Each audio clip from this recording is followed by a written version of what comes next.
You can actually make more money being smart than you can being strong or fast. Running your own race demands trusting yourself even when others don't. This is not a lifestyle business. And if you want to make it a lifestyle business, this is the wrong business to be in. He's the founder, chairman, and CEO of Vista Equity Partners, a firm with over $26 billion under asset control. He's ranked by Forbes as the 268th richest person in America. He has an estimated net worth of over $3 billion. He's Robert F. Smith, and here's my take on his top 10 rules for success. Rule number 2 is my personal favorite, and make sure to stick around all the way to the end for some special bonus clips. Also, as Robert is talking, if he says something that really is meaningful to you, please leave it in the comments below. Put quotes around it so other people can be inspired as well. Enjoy.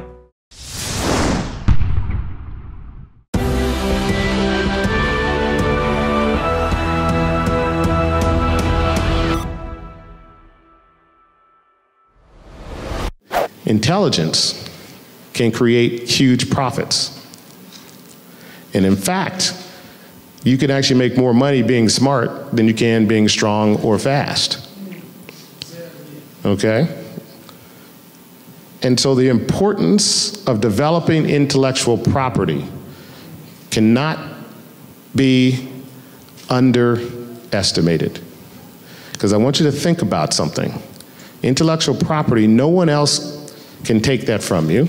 Point number 1, if you manage it right. Point number 2, it is constantly evolving and it actually takes no capital. If I'm going to go into real estate business, it takes me a whole lot of money to go buy a building and get in the real estate business. Intellectual property, I just have to think through how it actually works and then develop it. And that's what really launched me on the path to saying, you know what? You know, as good as I thought I was playing football and all those wonderful things, and my mom was a wonderful governor to my ambitions. She said, you're a far better scholar than you are athlete, which kind of hurt my feelings at the time. But she was absolutely right. And I started to turn my attention to what I call developing my mind. Running your own race demands trusting yourself even when others don't. Because guess what? There are a lot of people, good people, people who love you, who trust you, and who you love and trust, who want the best for you. And you'll come to them with some ideas about what you want to do and how you want to do it, and they're going to say, that's crazy. Just like when I left my first engineering job at Kraft and I was telling my grandfather I was going back to business school, and he said, that's a great paying job, that's crazy. And when I finished business school and decided to join the tumultuous world of investment banking, my friends and my family spoke up with concerns about my sanity. And when I left Goldman Sachs right after we'd gone public to set up a private equity firm called Vista, my mentors and colleagues at Goldman Sachs thought I was crazy. And to top it all off, when I told them I'm going to start a firm, we're going to focus on enterprise software and not be diversified like all other private equity firms, I was going to hire a team of smart, young, talented people who'd never done this before.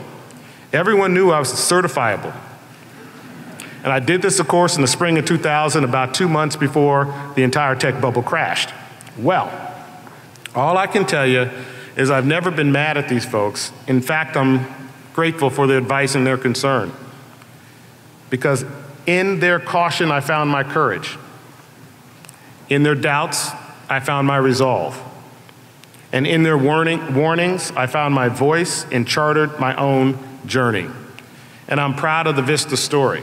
We take risks, we do things differently, and we listen to our own voice. We run our own race, and it has worked. We are now considered to be the #1 private equity firm on the planet and have been so for the last decade. And did you go straight to Wall Street after college? No, I worked for about 6 years in applied research and development. You know, one of the joys of being a chemical engineer is, you know, we talk about becoming the modern day alchemist. You learn how to create things, you know, transform matter from one form to another. And that's what was important to me. I wanted to be an inventor, and so I worked for about 6 years in applied research and development. Got a chance to, you know, travel all over the world with big companies like, you know, Kraft General Foods and Air Products and Chemicals, solving some very complex problems, and with using, you know, my engineering skill set. And I loved it, absolutely loved it, until one day I was sitting there with the head of my division and the head of marketing, the head of sales, head of development for, you know, it's a small division, but then, you know, Philip Morris, because it's part of Kraft. And I realized when we went through our 6 most important strategic priorities, I was leading 5 of them. I was half the age of everybody in the room, and I know I was making a third of everybody in the room. And I said, I'm either doing something very right or very wrong. And it was a bit of both, right? And so this kind of that lesson of the realization of worth and self-worth, right? I said, you know what? This is a great experience. I'm having fun. I got 3 promotions in like 18 months because I was doing all these great and wonderful things. But then I realized there's probably something else out there. That you are enough to be who you want to be. And to create what you want to create, you have to make sure that beyond the intention that you put out there, you put action to support the intention. Don't say, I want to be a millionaire, but don't take the activities to do it. Or I want to be the best at something, but don't practice it. It's important to understand that you are enough piece is, put in the vision, have the vision of what you want to become, but you have to put consistent action behind that vision in order for that to manifest. And it has to be consistent. I had the good fortune, I was invited here by one of my fraternity brothers, Louis Tobias, and I remember many a day, Louis and I, Friday night, we're going to go to the party, and we went to the party, and we finished at the party at 2:30, and 3 o'clock, we were back studying so that we could do well on an exam on Monday. It is the importance of knowing that it's your own intention and your power and your actions that can actually lead to, the outcome that you want to have manifest. And the first and foremost important thing about running your own race is dreaming big. And here I'm called back to my childhood when I was just starting elementary school. At that point in time, the Supreme Court had just ruled that public school districts could pursue desegregation by using forced busing to achieve racial balance in their schools. In fact, I started my own education as a first grader being bused to a school across town, even though my father was a principal at a school 5 blocks away. Although I was a live subject in one of the nation's most controversial legal debates, I frankly didn't know what the big deal was all about, because these kids who didn't look like me sure acted just like me. But desegregation was a big deal to my parents, and leaders of their generations knew that great change was in store, and it was the right thing to do. And they often met with resistance, and often violent resistance. But because of their struggle, their sacrifice, I received a great gift. And that's the gift to dream big. I knew my history. I remembered the pride of my mother telling about when she took me and my brother, brought us back to Washington, D.C., and held me as a 9-month-old during the March on Washington, when Martin Luther King laid out his dream for an equal and harmonious meritocratic America. And dreaming big to me meant knowing my history, but not being bound by it. It meant harnessing the past to drive me into the future. It meant grounding myself in who I was and where I came from, so I could soar to become who I wanted to become. The sponsors of Robert Smith's career only did so after I demonstrated that I'm willing to make the commitment to my career. It's a two-way street. It's not just, oh, here's, the person you're going to sponsor, make sure that they get on good deals. No, it is, they see you in the office, you're grinding 100 hours, you're getting it done, you're making sure there's no mistakes, and if there is a mistake, you correct it. You're following up, you're reaching outside of your knowledge to go learn more. When you do that, sponsors are more than happy to then take credit for you. Okay, and that has been my experience, but it has all come through. You gotta demonstrate that that's who you are and that's your priority. If it's Friday night and it's 5 o'clock, your sponsor seeing you leaving because you got, happy hour with your boys, well, guess what? And they're there. You got to be conscious of that sort of stuff. Okay? I like when they come back in on Saturday, because they did come back in, I'm wearing the same thing I wore Friday night, right? Okay, this guy's dedicated to his craft. And so when this deal happens, they're happy to stand up in front of the managing principal of the firm at that time to say, hey, Robert did this work. You see what I mean? So it's a two-way street. And sponsors, again, I have the opportunity, and I do in my firm, and build and develop people. But when we do our reviews, part of what we're looking at, do you have that kind of grit? Are you dedicated to this craft? This is not a lifestyle business. And if you want to make it a lifestyle business, this is the wrong business to be in. okay? So that's, in the world I live in, that's something we think about and we talk about in that context. That's just the nature of it. So we look for, again, I will sponsor those, and even my folks now who have now grown up with me in this business, I sponsored them because I saw them putting that level of effort and energy in 15 years ago, and guess what? They still do it today. In America, education is not enough, especially for us as African Americans. You also need to have access to the economy. And so as I'm now going from elementary school to middle school to high school, I started to actually think about, well, what is access to the economy? Why did they live in that great house? And their father is a contractor, but owns his own contracting business. And yet down the street, I had a friend, his father worked for a contractor, but didn't own his own contracting business. They lived near us. And when I looked at that, I said, part of what has to happen, and in my mind was I wanted to become a business owner. And that was early on. So literally, I started my first business when I was probably 9 or 10 years old. I was selling golf balls, and I, cut grass. I did all those sorts of things, because the fact of the matter is I actually didn't like wearing my brother's clothes until I was 14 years old. I wore hand-me-downs basically until that period of time. And I don't know if any of you have experienced that, but kids can be cruel in some respects, but part of that also hardens you to help you understand and help you to reach some of your goals. And part of my goal was to be part of an economic class in America where I could buy my own clothes, the ones I wanted, and buy the shoes that I wanted, and go the places I wanted. And one of the advantages of, again, having parents who wanted me to read and forced me to read, I got a chance to read a number of things. And one of the things that inspired me early in my life was actually, believe it or not, the James Bond novels. Because as I read them, they took me and transported me to places that I had no idea actually really existed. And if you've ever seen any of those movies, they characterize them in these movies, and I was like, wow, this is pretty terrific. I want to figure out a way to actually get to that place. And that is part of the impetus behind me working hard and also driving myself to go figure out how to create an opportunity that I could actually make big and lasting and have an impact. So when I got to Bell Labs, they shared offices, and I happened to share offices with a PhD in chemical engineering. And this man had patents that were probably 30 pages long. And he'd become one of my first mentors. And on my first day at work, as we got settled into his office, he turned his chair around, he kind of looked me up and down and held this computer chip in front of me and said, "This is an operational amplifier. It's failing in our Merlin systems out there in the field. You need to figure out why it's failing so we can fix it. If you have any questions, ask me." And then he turns around. And so you see, unlike today's technically sophisticated high school students, I had no idea what an operational amplifier was, what it was supposed to do, what this one didn't do. And so, before the days of Google and Wikipedia, we had this thing called a library. And I went to the library, and I pulled every book on operational amplifiers I could find. I talked to everyone in the halls who would listen and ask questions.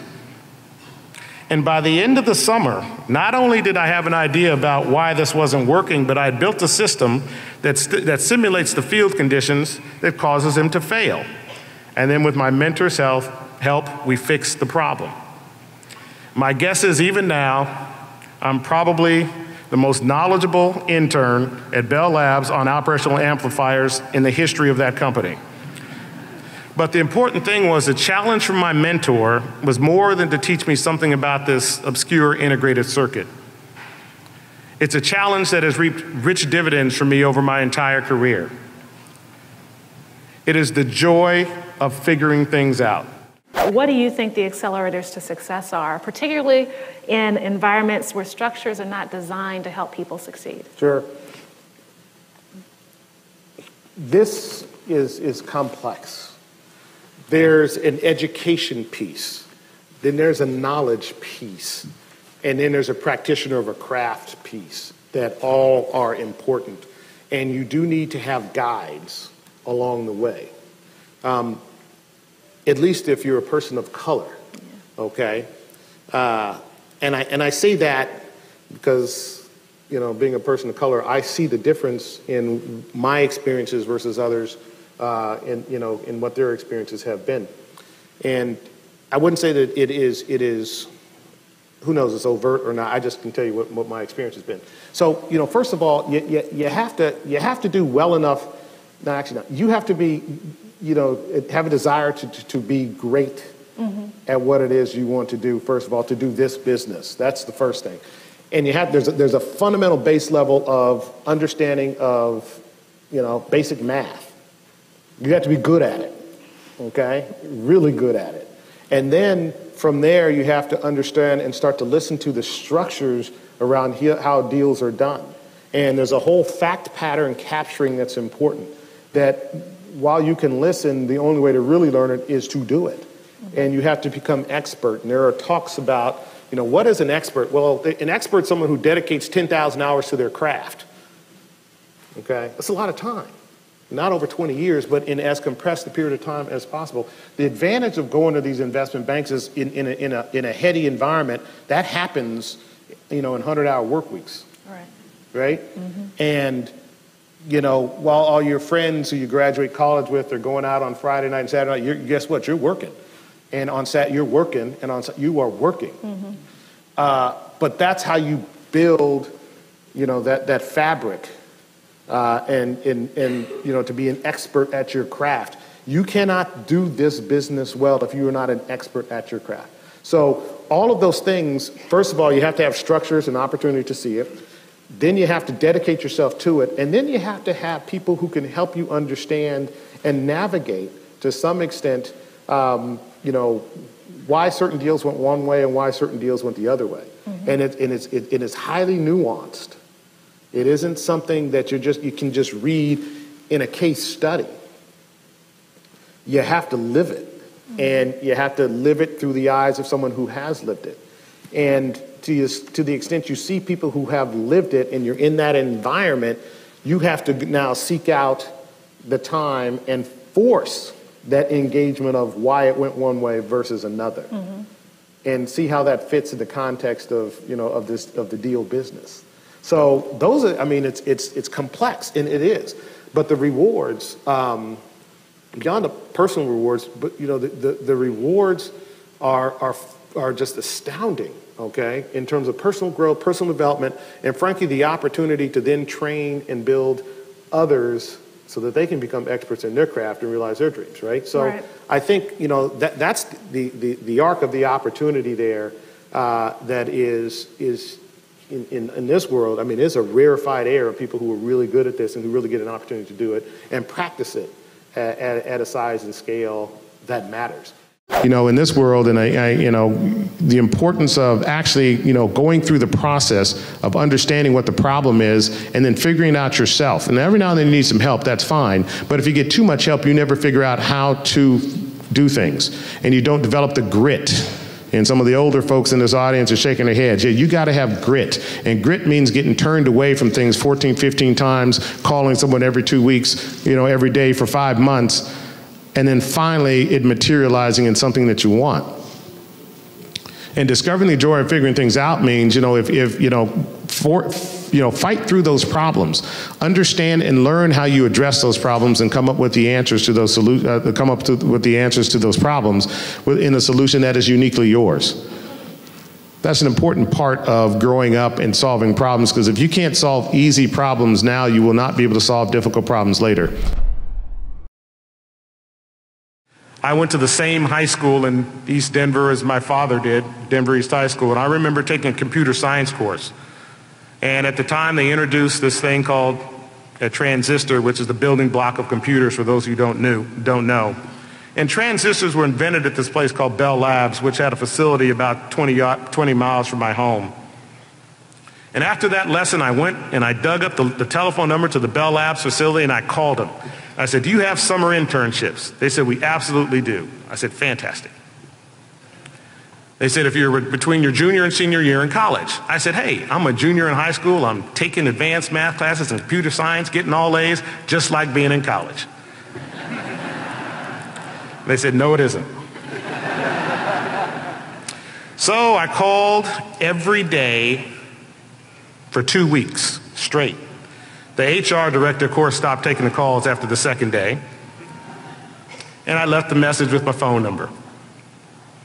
Then I called every Monday for 5 months.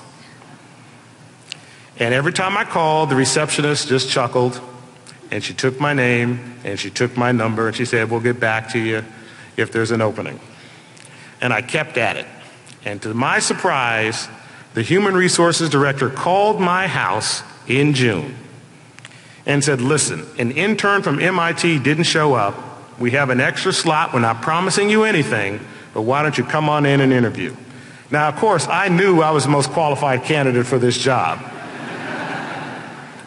And the truth is, I went in, I interviewed, I got the job. So the important thing that I want you to think about here is the persistence to get that job led to me working at Bell Labs for the next 4 years, becoming a co-op student, and ultimately finishing with a degree in chemical engineering from Cornell, all from being persistent.